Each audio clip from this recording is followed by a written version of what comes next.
मंत्रिमंडळाच्या बैठकीत हा मोठा निर्णय झाला। 18 ते 44 वयोगटातील नागरिकांसाठी मोठा निर्णय घेण्यात आला आहे। महाराष्ट्रात लसीकरणासाठी 12 कोटी डोस लागणार आहेत। लसीकरणासाठी 6500 कोटींचा खर्च येणार आहे। 5,71,00,000 लोकांना मोफत लस मिळणार आहे। गेल्या काही दिवसांपासून राज्यामध्ये सुरू असलेल्या चर्चेवर अखेर पडदा पडला आहे। राज्यात सर्वांना मोफत लसीकरण करण्याचा निर्णय घेण्यात आला आहे। राज्य मंत्रिमंडळाच्या आज झालेल्या बैठकीमध्ये 18 ते 44 वयोगटासाठी देखील मोफत लसीकरण करण्याचा निर्णय राज्य सरकारने घेतला आहे। नेमक्या या बैठकीत कोणत्या मुद्द्यांवर ठाम चर्चा झाली आणि ठोस निर्णय घेण्यात आले, पाहूयात ग्राफिक्सच्या माध्यमातून। राज्यात सरसकट मोफत लसीकरण होणार। 5,71,00,000 लोकांना या निमित्तानं मोफत लस मिळणार आहे। ठाकरे सरकारने घेतलेला मोठा निर्णय 18 ते 44 वयोगटातील नागरिकांसाठी ही मोफत लस असेल। राज्याला 12 कोटी डोसची गरज आहे। राज्य सरकार 6500 कोटी रुपये मोजणार आहेत। या क्षणाची मोठी बातमी बघतोय आपण। राज्य सरकारनं, ठाकरे सरकारनं मोठा निर्णय घेतलाय। 5,71,00,000 नागरिकांचं मोफत लसीकरण आता होणार आहे आणि लसीकरणासाठी येणारा सगळा खर्च हा राज्य सरकार उचलणार आहे। एकीकडे देशात कोरोनाचं तांडव सुरू असताना आणि केंद्र आणि राज्यात सुरू असलेल्या राजकीय संघर्षाच्या पार्श्वभूमीवर राज्य सरकारनं आता मोठं पाऊल उचललंय आणि या सगळ्या पार्श्वभूमीवर आता लोकांना मोफत लसीकरण देण्याचा शब्द हा सरकारनं पाळलेला आहे। या क्षणाची मोठी बातमी बघतोय आपण। मागील काही दिवसापासून राज्यामध्ये सुरू असलेल्या चर्चेवर अखेर पडदा पडला असून राज्यांना सर्वात मोफत लसीकरण करण्याचा निर्णय घेण्यात आलाय। राज्य मंत्रिमंडळाच्या आज झालेल्या बैठकीमध्ये 18 ते 44 वयोगटासाठी देखील मोफत लसीकरण करण्याचा निर्णय राज्य सरकारने घेतला आहे। 1 मे पासून लसीकरण होणार नाहीये। लस उपलब्ध नसल्यानं सरकारनं हा मोठा निर्णय घेतला आहे। 18 ते 44 वयोगटासाठी लसीकरण हे लांबणीवर पडले। वेगवेगळ्या वयोगटासाठी वेगवेगळे लस केंद्र आहेत। कोवॅक्सिन लसीचा पुरवठा हा कमी पद्धतीनं होतोय। राज्याला मोठ्या प्रमाणावर लस उपलब्ध होणार नाहीये, त्यामुळे 1 मे पासून राज्यात 18 ते 44 वयोगटातील नागरिकांचं मोफत लसीकरण सुरू होणार नाही, असं राज्याचे आरोग्यमंत्री राजेश टोपे यांनी स्पष्ट केलंय। त्यामुळे येत्या 1 मे रोजी राज्यातील 18 वर्षावरील व्यक्तींचं लसीकरण होणार नसल्याचं स्पष्ट झालंय। लसींचे डोस उपलब्ध होण्याचं प्रमाण कमी असल्यामुळे नाईलाजास्तव हा निर्णय घ्यावा लागला असला तरी येत्या 6 महिन्यात 18 ते 44 वयोगटातल्या सर्व नागरिकांचं लसीकरण करण्यासाठी राज्य मंत्रिमंडळाची समिती सूक्ष्म नियोजन करते, अशी माहिती देखील राजेश टोपे यांनी यावेळी दिली।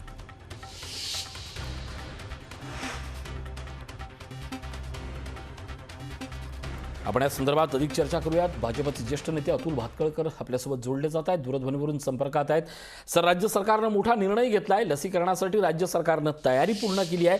ही जशी पहिली बातमी आहे तशी दुसरी मोठी बातमी आहे की 1 मे पासून हे तूर्त नियोजन सुरू होणार नाहीये, अशी आरोग्यमंत्र्यांनी कबुली दिली आहे। या दोन्ही बातम्यांवर सर आपली प्रतिक्रिया काय? नाही, या दोन्ही बातम्या एकाच वेळेला येणं हा महावसुली सरकारचा खरा चेहरा काय आहे हे याच्यावरनं दर्शवतं। आणि म्हणूनच मी मगाशी या संदर्भात प्रतिक्रिया देताना असं म्हटलं होतं की 18 ते 45 वयोगटातल्या लोकांना मोफत लस देणं हे महावसुली सरकारची घोषणा म्हणजे लबाडा घरचं अवताण जिवल्याशिवाय खरं नाही।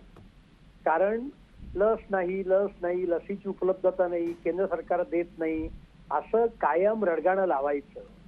खरं तर राजेश टोपेंसारख्या आरोग्य मंत्र्यांना एवढं तरी माहिती पाहिजे की केंद्र सरकारने हा निर्णय घेतलेला आहे की यापुढे देशामध्ये लस जेवढी कोणी उत्पादित होईल त्यातली 50% लस ही राज्य सरकार विकत घेऊ शकतात।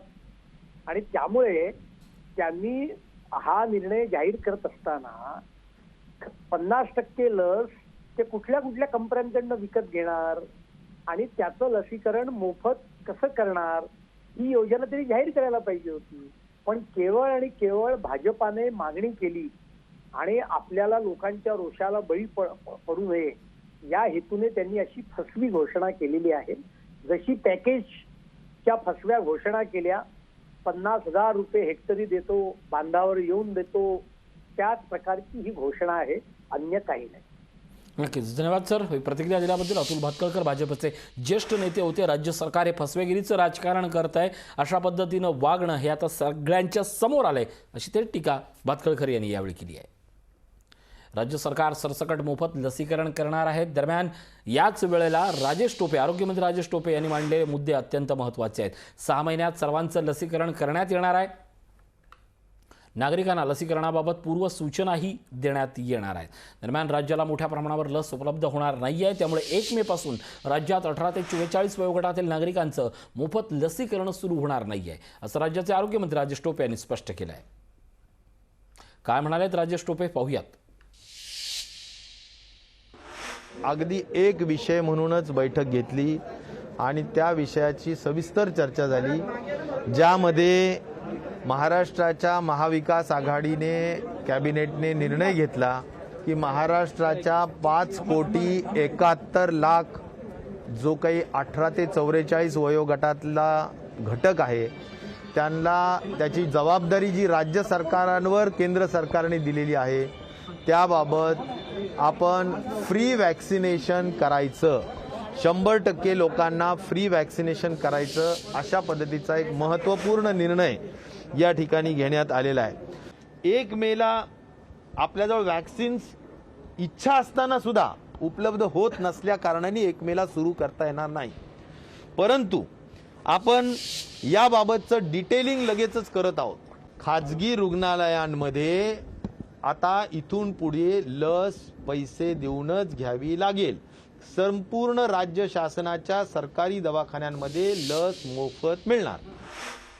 राजेश टोपे यांनी केलेलं हे अत्यंत महत्त्वाचं विधान मांडलं जाते, कारण एकीकडे राज्य सरकारनं लस खरेदी करण्याची भूमिका, मोफत लसीकरण करण्याची भूमिका जाहीर केली आहे, तर दुसरीकडे मात्र लस नसल्यामुळे लसीकरणात बाधा येते, अशी प्रतिक्रिया आरोग्यमंत्र्यांनी दिली आहे। या सगळ्या संदर्भात चर्चा करूयात। भाजपचे ज्येष्ठ नेते चंद्रशेखर बावनकुळे आहेत। बावनकुळे सर, आरोग्यमंत्री सांगतायत ते तथ्य काय आहे आणि केंद्र सरकारची यातली सगळ्यातली भूमिका काय आहे? राजेशजी टोपे यांचं प्रेस कॉन्फरन्स आणि आता वक्तव्य मी ऐकलं। खऱ्या अर्थाने राज्य सरकारने सांगितलं की आम्ही ताबडतोब संपर्क केला आहे दोन्ही कंपन्यांना, देशातल्या विदेशाच्या कंपनीची ग्लोबल टेंडर काढू वगैरे वगैरे। माननीय प्रधानमंत्री मोदीजी आणि केंद्र सरकारने सांगितलं 1 तारखेला लसीकरण करा। राज्यातले देशातले अनेक राज्य 1 मेला लसीकरण सुरू करतायत।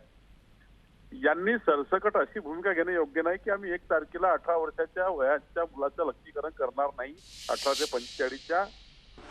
यांनी एक प्रोटोकॉल ठरवून जेवढं लसीकरण यांच्याकडे उपलब्ध होतं त्याचा प्रोटोकॉल ठरवून त्याचं सोशल डिस्टन्स मेंटेन करून किंवा सर्व नियम पाळून लसीकरण होणारच नाही।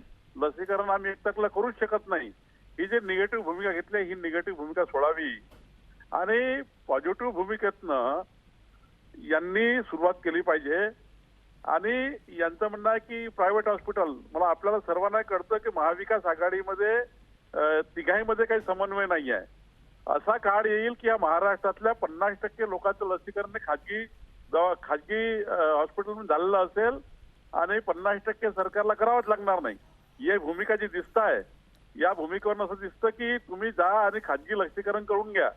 सरकारने जरी मोफत म्हटलं तरी आम्ही आमच्या हिशोबाने करू, म्हणजे 2-3 महिने टाइमपास करायचा, टाइमपास करत करत तोपर्यंत प्रायव्हेट लसीकरण करून घ्यायचं आणि मग सांगायचं की लोकांनी प्रायव्हेट लसीकरण घेतलं, त्यांनी आपल्या पैशाने घेतलं आणि इकडे आता मग आम्ही आमचं लसीकरण करत राहू धीरे धीरे। नक्कीच एकत्रित असं वाटतं की 50% लसीकरण हे लोकांनी आपल्या लेवललाच करून घ्यावं।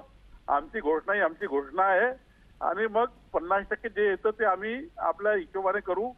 निगेटिव्ह भूमिका पहिल्यापासून सुरुवात झाली, पुढं काय होईल मला माहित नाही। नक्कीच एकूणच या सगळ्याच्या निमित्तानं अंमलबजावणीच्या पातळीवर कुठेही चूक राहता नाही ही गोष्ट आता सरकारनेही समजून घेतली पाहिजे। धन्यवाद बावनकुळे सर आमच्याशी बोलल्याबद्दल। आपल्यासोबत चंद्रशेखर बावनकुळे, मनसेचे नेते बाळा नांदगावकर आपल्यासोबत जोडले जात आहेत।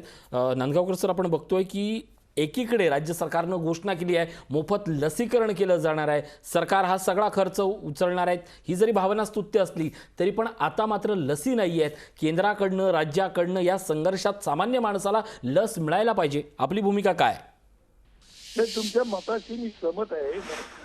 मी बाळ नांदगावकर बोलतोय। हा सर, तुमच्या मताशी सहमत आहे, परंतु विषय असा आहे की केंद्र सरकारने 1 तारीख पासून लसीकरण आम्ही मोफत करणार किंवा लसीकरण करणार अशा प्रकारची घोषणा केली होती।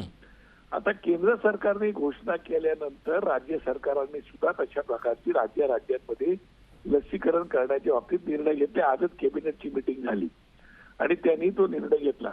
परंतु आपण खरंच एवढी व्यवस्था केलेली आहे का याचा विचार पाहिला केंद्र सरकारने किंवा राज्य सरकारने करायला पाहिजे होता. ही घोषणा करण्यापूर्वी की आपण 1 तारीखपासून लसीकरण जे 18 वयोगटापासून 44-45 वयोगटापर्यंत आपण देणार आहोत, तर तेवढा लस आपल्याकडे उपलब्ध आहेत का, तेवढा साठा आपल्याकडे उपलब्ध आहे का.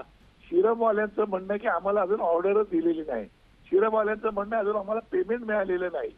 अशी परिस्थिती असताना केंद्र सरकार किंवा राज्य सरकार, मला त्या केंद्र सरकार किंवा राज्य सरकारच्या दोघांच्या लढाईमध्ये जायचं नाही. मला एवढं कळतं की तुम्ही सर्वसामान्य माणसांना दिलासा देण्यासाठी जर निर्णय घेतलेला असाल तर राजकारणाच्या पलीकडे जाऊन आता विचार करा आणि ताबडतोब लसींचा साठा कसा उपलब्ध होईल तो घेऊन तुम्ही दिलेला शब्द पाळा. मग तो केंद्र सरकार असो किंवा राज्य सरकार असो, मग ते खाजगी असो किंवा सरकारी असो, मला एवढंच कळतं की मोफत तुम्ही देणार आहात तर तुम्ही राज्य सरकार म्हणून सुद्धा जबाबदार आहात आणि केंद्र सरकार त्यावरही जबाबदार आहे.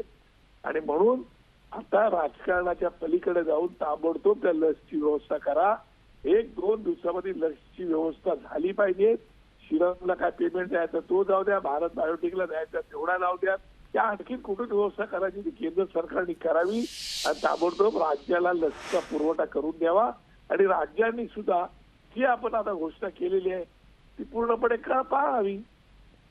बाळाजी, यातला एक महत्त्वाचा प्रश्न हाच उद्भवतोय की जी आपण अत्यंत तटस्थ भूमिका मांडली आहे त्याच्यावरनं विचारावं असं वाटतं. एक समन्वयाचा अभाव आहे. या प्रश्नाचं उत्तर खरं तर एवढ्यात आता सुटणार कधी हा जसा प्रश्न मोठा आहे तसे काही ठोस उपाय आहेत. तुम्ही या सरकारला कोणते ठोस उपाय सुचवू इच्छिता? नाही, मला असं वाटतं की विषय असा आहे शेवटी ठोस उपाय म्हणजे काय की आता राज ठाकरे साहेबांनी मध्यंतरीच्या काळामध्ये खूपशे सूचना केल्या, पत्र पंतप्रधानांना दिले, मुख्यमंत्र्यांना दिले, त्यांनी काही सूचना केल्या. आता महत्वाचा विषय असा आहे की आता हा लस शेवटी लस जी आहे मग ती रशियाकडून येणारी असो की आणखी कुठून येणारी असो ती लसचा साठा तर उपलब्ध झाला पाहिजे ना. तो साठा जर उपलब्ध झाला नाही, आता सेकंड डोसचा साठा उपलब्ध, लोकांना सेकंड डोस द्यायला पण लोकांना साठा उपलब्ध नाहीये. पहिल्या डोसचा साठा उपलब्ध आहे. आता जे आम्ही माहिती घेतली तर अजून कोवॅक्सिनचा साठा आलेला नाही, कोविशिल्डचा साठा काही प्रमाणामध्ये आहे. लोक रांगा लावून उभे राहिलेले आहेत आणि त्याच्यामुळे राज्य सरकारने सुद्धा याच्यात इनिशिएटिव्ह घेतलं पाहिजे की जिथून लस मिळेल तिथून सगळी बाकी गोष्टी बाजूला ठेवून आता ही लस खरेदी केली पाहिजे आणि त्यातून मार्ग काढला पाहिजे. तुम्ही फक्त बोलाची कडे मोलाचा भात, मग ते केंद्र सरकार असो, राज्य सरकार असो किंवा राजकारणी म्हणून असो, कोणी किंवा अधिकारी म्हणून असो, तू त्याचा विचार केला पाहिजे ना.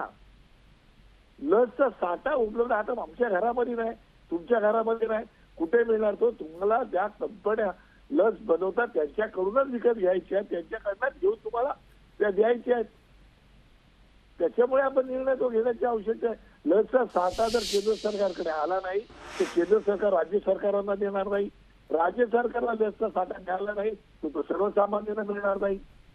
त्याच्यात काय नक्कीच. एकूणच या सगळ्या पार्श्वभूमीवर आता समन्वयाची, सुसूत्रीकरणाची आणि प्रभावी लसीकरणाची गरज आहे एवढं मात्र नक्की. धन्यवाद या माहितीबद्दल.